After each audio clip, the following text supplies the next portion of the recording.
Are you someone who's been waiting and saving to take that bucket list trip, but it's always slightly out of reach? Have you put some other travel plans aside to hold out for that one big trip? Today we break down why that ultimate bucket list trip is probably holding you back, and why moving away from that traditional bucket list will get you traveling there faster. Welcome to the Travel More podcast. Each episode, we share custom itineraries, travel hacks, expert advice, and even stories of our past travel failures to help you level up your travel game. I'm Shelly, a lover of plans, itineraries, and cheap flights. I'm an expert deal finder with one eye always on the budget. And I'm Bruce, the improviser, ready to pick up where plans fail to turn letdowns into unexpected trip favorites. We're here to bust through barriers that stop you from making your travel dreams a reality. So book that flight, buy the tickets, and say hello to your next adventure. This is the Travel More podcast.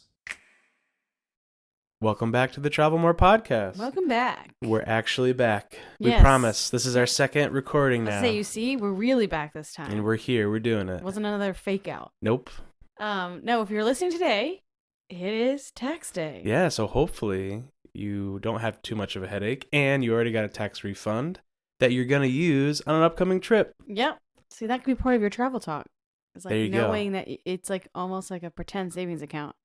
You know what I mean? Even though you really shouldn't use it like that. No, you probably shouldn't, because what if you have to pay? Well, Yeah. Isn't the idea that you come out at zero, you don't really want to pay or get back? Yeah, because then you're giving like, what do they say, like an interest-free loan to the government. Exactly. If you like get a huge return. But anyway, this is not that type of podcast. No. So I know a lot of people usually get something back, or maybe if you had a credit, like we bought a really cool fireplace this year that somehow, get this, I didn't think burning wood was considered like Environmentally friendly. an eco type of Yeah. energy source, but it's renewable. So there you go. So we got a tax credit for it. And now we're going to turn that into travel. Yep. Because that's what it's about. Per usual. So No, I'm excited because this weekend we like for the first time in a while, we were like kind of wheeling and dealing in the credit card like world again because we didn't yes, really, that's right. yeah, we didn't really earn points last year. I mean, we earned them just from spending, but we didn't do any like new opens. I don't think at all last year because No, I don't think so. we didn't really use any credit card points last year either. Well, it was a bit of a hiatus, and the Right. trips that we were doing were more domestic, and Yeah. redemptions for that aren't as good. But Yeah. either way, I'm very excited because I feel like I leveled up in the travel hacking world. And you had your very first close and reopen. Yeah, so that's exactly right. So our first card, and we got to shout out Capital One, probably our favorite bank at this point, or financial institution. Do normal people have a favorite bank? I don't know if normal people talk about this kind of stuff. But Yeah, but we have a favorite bank, We and it's do. Capital One. Yeah. So I know people like Chase for travel. They usually say that's the number one economy of sorts for points. And in a lot of ways it is. Yeah. I just really think Capital One, I just like it I think more. it wins. Yeah. It does. For a lot of reasons, which we're going to talk more about like specific reasons in the summer school. But our very first card that we ever got travel hacking wise was a Capital One Venture card. Venture One, I think. I think the name has shifted, I don't right? think it did. It I think didn't? It's always been that way? Yeah. So Venture One is like, it seems like that would be the fancier card, but that's actually the one that has like no annual fee, but it also comes with like not very good bonus. I think it's like 1.5, right? Well, yeah, that's like the earning rate, but like the bonus. Oh, itself. sorry, the entry, yes. Yeah, I think it was like 40,000, which is not great. No. But for us, we didn't know, and so we are like, sure, cool, 40,000 points, and we didn't know what even that really meant. But we both got one, and then we like put regular spend on it for a year and a half, and we ended up with like 50,000 points essentially. Which each got us our first ticket. Flight to Germany. Yeah, the very first flight internationally I'd ever taken. So that was really exciting. Yeah. And I so, thought for sure that they were going to like be like, this isn't a real ticket. Like, Yeah. how did you buy it? You know I know, what I it's mean? still, Like, it even today, up to today, like almost 10 years later, it feels wrong to be able to like close an account, reopen it, get the bonus again, and then use that to buy a plane ticket. So it's real. You can do it. Yeah. But You're living proof. Normal yes. people. And it's very fun. So I'm excited that we're kind of at that point and we're getting more bonus points so we could do things, because now we've got a player 3. Yes, So, we do. Gotta think our little one. It's like we have a player 3, but she doesn't actually play the game. She just is like a little She just tags along and uses It's like some in of the our game of points. life, you just add the little piece into the car. Yes. It's exactly what it is. And it is exactly like that because have you ever played the video game of the game of life? No, Like, what? Dude, that's a board game. What are you talking about, no, video game? you've never heard me reference this? Maybe. I feel like I do all the time See, because this is a test of my listening. yeah, right. Because in like the computer game of life, which you can play by yourself, you can't play a game of life by yourself on the board Who game. plays the game of life? Me. Okay, I was yes, that's Me. fine. Normal thing to do. So I in like the video game online or like the CD-ROM, I think it was, um, when you add babies like in the game, they're literally just like miniature versions of the adults. Yes, like of the game. the little pegs, right? No, but they're not pegs. Like they're like cartoon characters. Oh, That and you they're just choose, and they're small? literally just miniature. Do they look versions. young, or are they just No. literally small? They're literally small. And sometimes I joke that like certain babies, I'm like, oh, that's like the Game of Life character. It's like literally just a miniature version. And I kind of feel like our girl is that of you. Yeah, Like it's she just a definitely miniature is. version of you. Yes. Anywho, so today is like one of my favorite topics ever, because it's really like less of a serious travel hack as it more is like a mind shift change. You know what I mean? Yeah. Like it's not just Philosophy. it's not like a do this. It's more of like a if you shift your thoughts towards this, you'll end up traveling more. Right, and that idea is getting away from the traditional bucket list. Yeah.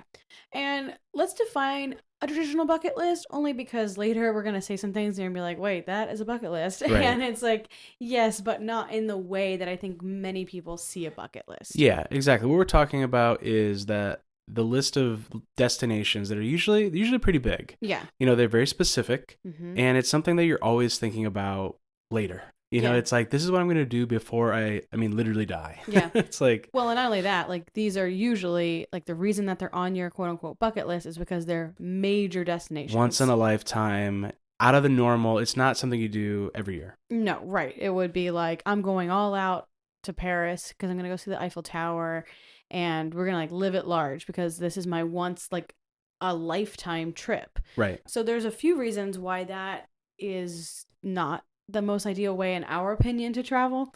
One of them is just straight up cost. Like the most expensive way, we mentioned this in the last episode, but the most expensive way, bar none, to travel is to pick a specific destination at a very specific time. Mm-hmm. So I want to go to Paris in the summer, or even more specific, I want to go to Paris and I need to go on July 2nd because that's when my leave starts. You know, like that's the most expensive way to travel to Paris, 100%. Now, the more flexible you can get, the cheaper or the more options you have to find cheaper things exist.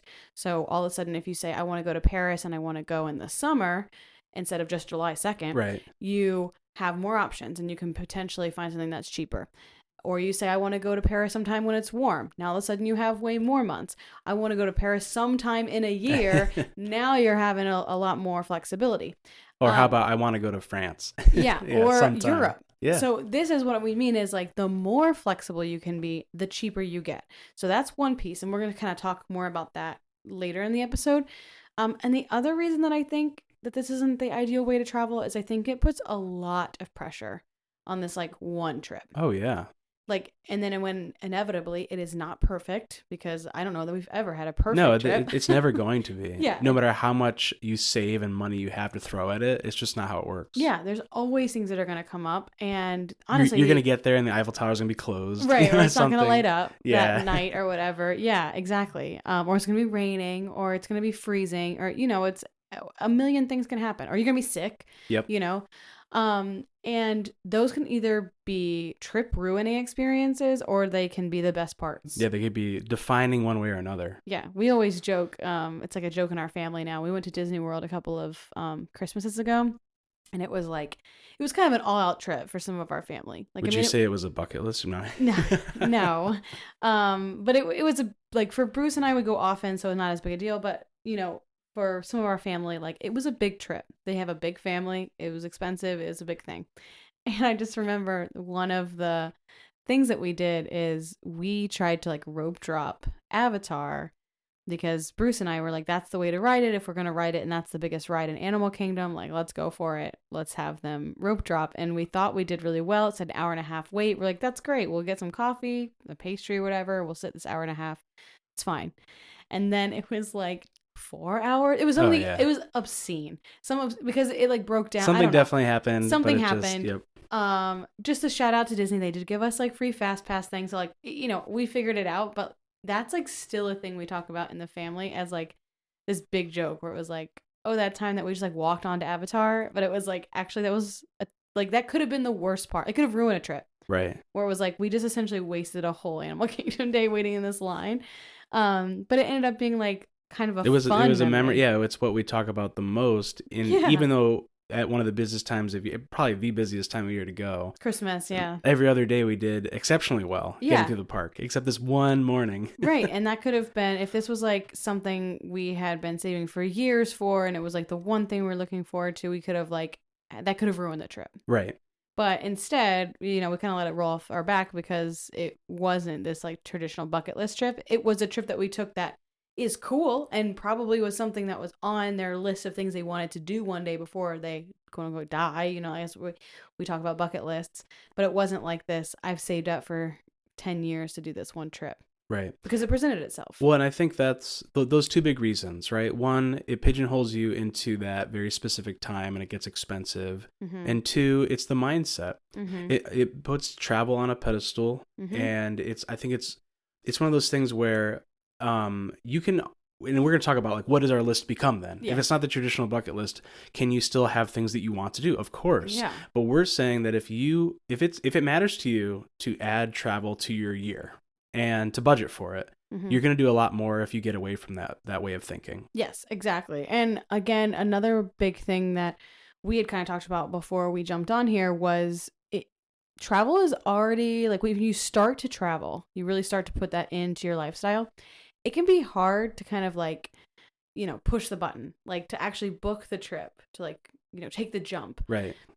Because it does cost money. It's probably a bigger expense in your year. It's not the biggest expense in your year. Yeah. And it's getting out of your comfort zone. Exactly. There's a lot of unknowns. You cannot predict every single thing that will happen in a travel like time, no matter what you do. So you have all these things you have to overcome already to push the book button. And then if you also have to overcome the idea of like, this is obscenely expensive.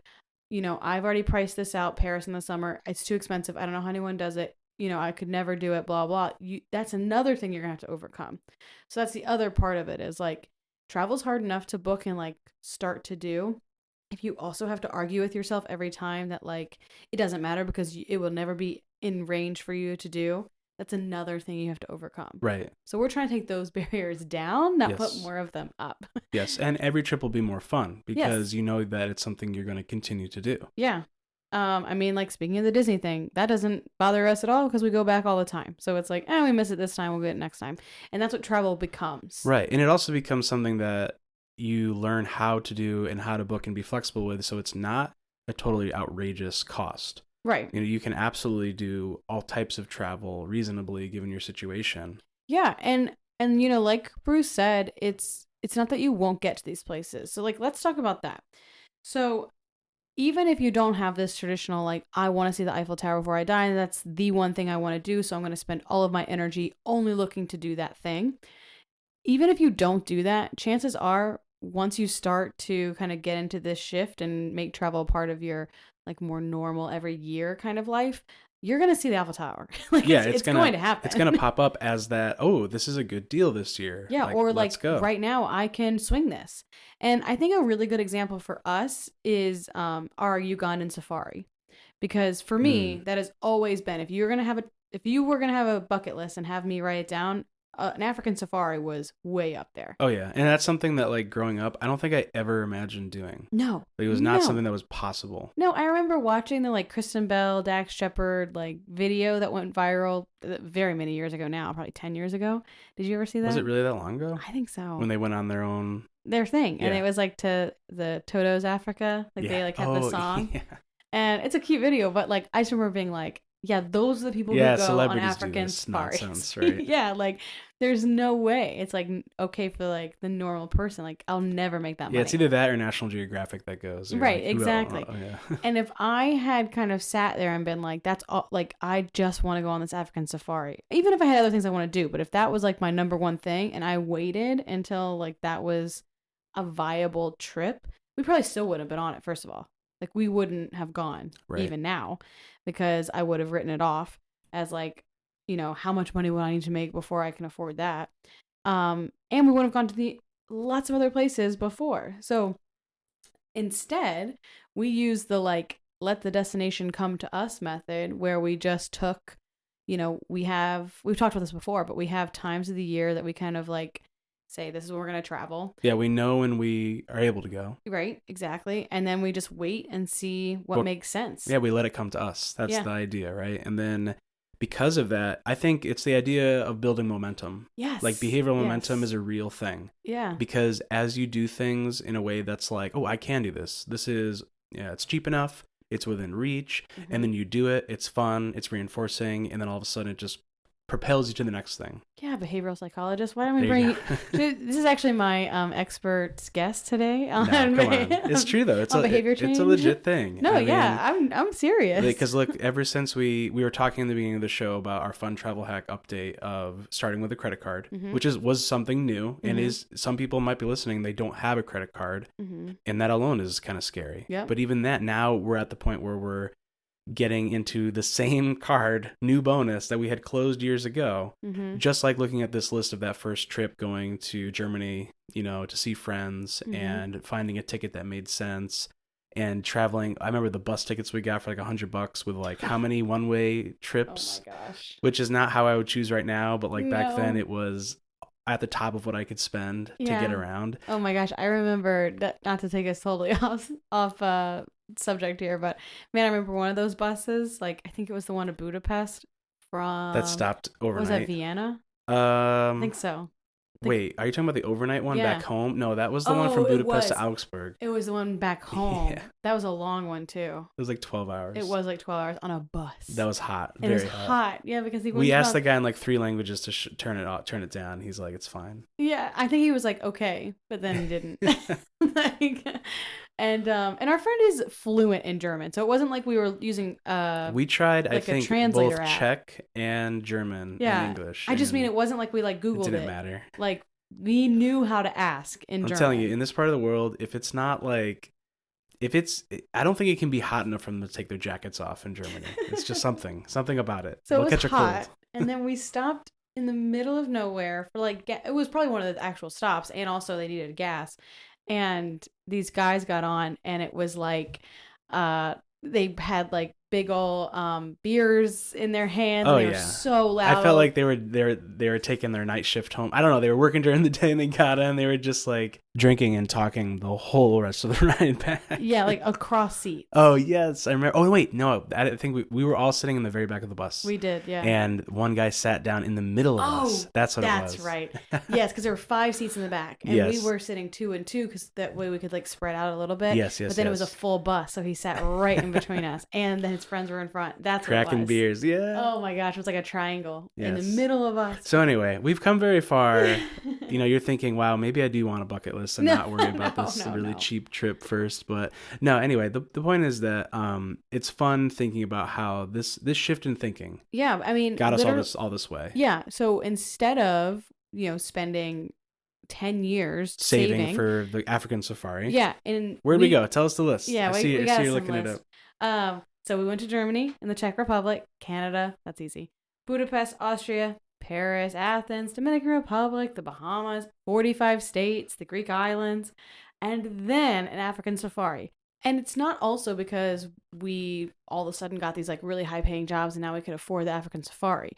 Now, we did get higher paying jobs because we moved, but it wasn't like, we didn't win the lottery. Right. It's not like our situation changed, but not that drastically. Yeah, not drastically. But the difference was now all of a sudden we weren't as scared to like spend some money traveling. Right. Or even just the idea of doing something different, way more different than just going abroad internationally to maybe an English speaking country or Right. I don't know, somewhere that is a little easier to navigate. Yeah, it was like both of those things, right? So like the like risk of our comfort zone we were ready to jump out of, and then also we weren't afraid to spend like a significant chunk. I mean, it was expensive. An African safari is expensive, but we weren't afraid to kind of spend that money where there is no way, if we had not been traveling that whole time, there's no way we would have spent that kind of money on one trip. No, I don't think so. No, because we would have been like, what else could we do with this? Blah, blah, blah. But we know now like the value that travel brings us. And so it's a way easier to spend the money on it. Right. So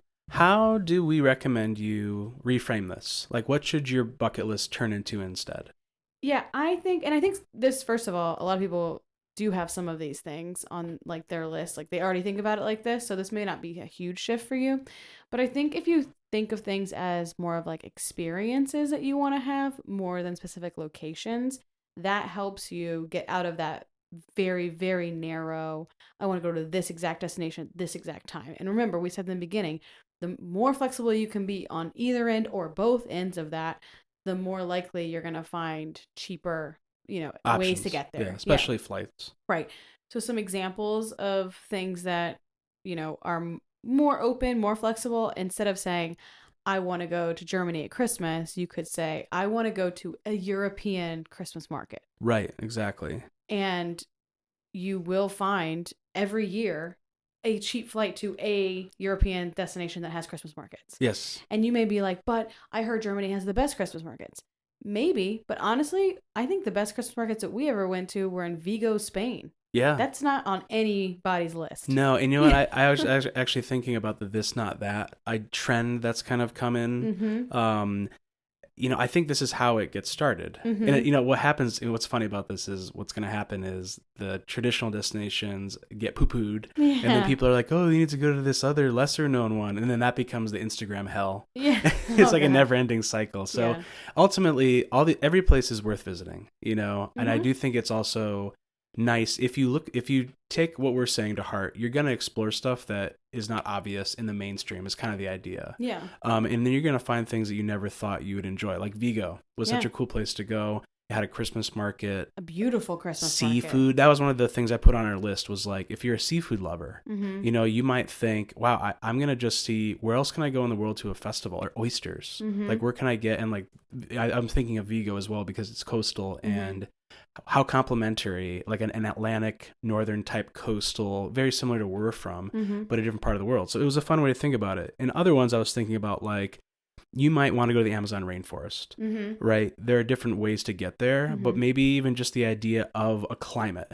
Like you've never been to a desert. Mm-hmm. There's so many places in the world you could experience that, as opposed to saying very specifically, you want to go to Death Valley, or whatever it might be. In another cool one is like thinking about like cultural holidays, like going to things like Holly.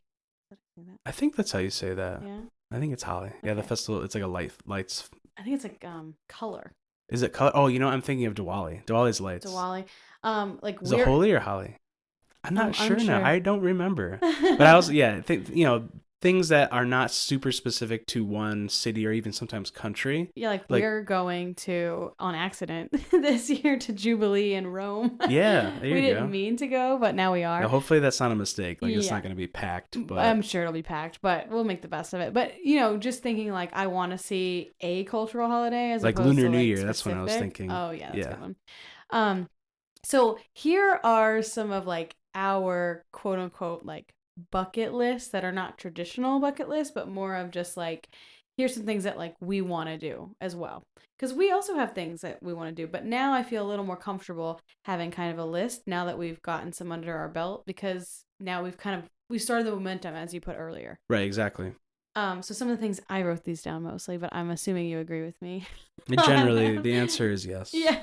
So I want to see tigers in the wild. Mhm. I'm all about like collecting animal sightings. Yes, that's been me too. I think Yeah. some of my favorite. We've done a lot, Of and those. that includes polar bears. I was so sad we didn't get to see those in Svalbard. No, you really have to go on an excursion type cruise to, Yeah. or Just or pull my leg a little harder. Like, Yeah.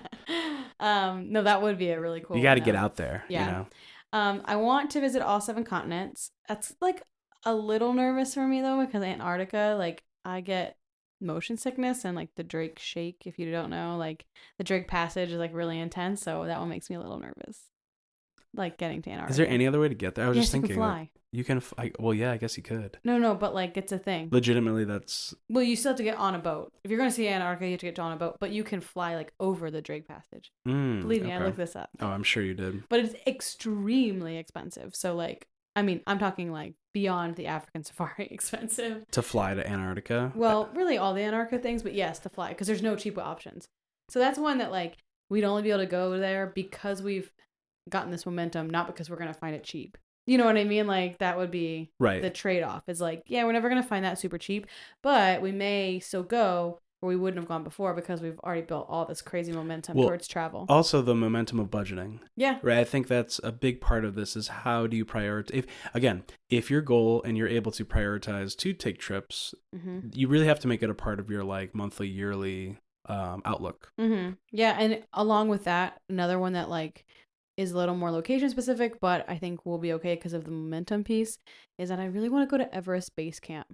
You know what I mean? That would be like, cool. I don't want to climb Everest, but I would like to climb up to the base camp. I think like an Nepali trek. I think that would be enough of a climb for me. Yeah. And I like hiking. I think that would be more than enough of a climb for me. But Ro's gonna have to get a little older for that one. You know, speaking of Everest, there's got to be some good this not that's for Everest. Oh, like well, other, yeah. you know. I'm gonna say one is gonna be Mount Kilimanjaro. Oh yeah, or I bet even mountain peaks in Nepal. Outside, you know what I mean? Like to experience a similar the deal Sherpas, without having to spend $120,000 and risk your life. Yeah, on Everest. Definitely. Maybe decrease some of the traffic. Yeah, that's one of those areas that's become, it's become a problem. I know. I'm worried about Antarctica with that too. But I also want to visit the Amazon rainforest. I know you mentioned that earlier. I think it's because you looked and you saw that.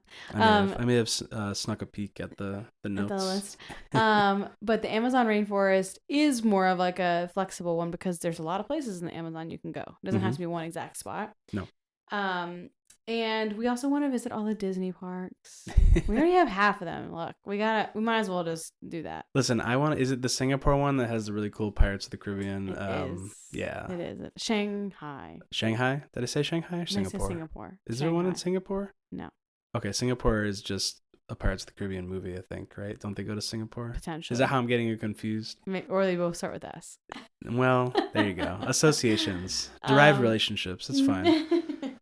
Anyways, so that's kind of our thought on bucket list. It's a twofer here. The more flexible you can be in time of year and location, the cheaper you're gonna get for vacations. And the more cheap vacations you're able to go on, or like the more vacations you're able to go on because they're cheap, the more momentum that you build for those bigger things that are kind of more like a bucket list. But that's actually how you get to the bucket list. Right. You need the stepping stones that get you traveling more consistently. Yeah, travel more. There you go. The name. You can't start with the bucket list. Bucket list has to come way after. Yes, exactly. And you're going to find some really cool stuff that you probably didn't think of in the in-between, like Vigo, Spain, or Porto, Portugal. Right. Where we saw like all the Harry Potter things. That was really cool. Yeah, there's like so many things that we found. Even Paris. Paris was never on our list of like top places we I know, had to that's go like to. so many people's like number one. But it wasn't ours, and we loved Paris. Yeah, Paris was fun. Yeah, so like there are places that you wouldn't think were your favorite and that end up being because you follow this methodology. Yeah. So anyways, that's our idea on a traditional bucket list. Now I do want to say, if you have something coming up or you do want to get somewhere and you have that momentum already built and you're like, okay, but I really want to get here now, send us a message on contact@travelmorepodcast.com. We're going to be doing a kind of travel talk Thursday thing coming up, and we'd love to have any of your questions, credit card hacking, itineraries, how to get here, redemptions, any of those things that we talk about. We'd love to have your questions so that we can talk about them live and in person, or you can come join us live and ask right there. Yeah, come join us, and thanks for listening. Thanks. See you next time. See ya. Did you know that every time you book a Disney or Universal vacation, you're paying for a service that you may not even be using? Really? That's right. Travel agent costs are added to your Disney or Universal vacation, whether you use one or not. So you're telling me that I'm paying for something even though I'm not getting the help? You got it. So next time you want to book a theme park vacation, make your money work for you. By booking with Magic Pass Travel, you'll get our expertise and years of experience without paying any extra and while supporting a small business. Check out our show notes to find our contact information. Can't wait to help you plan your next adventure.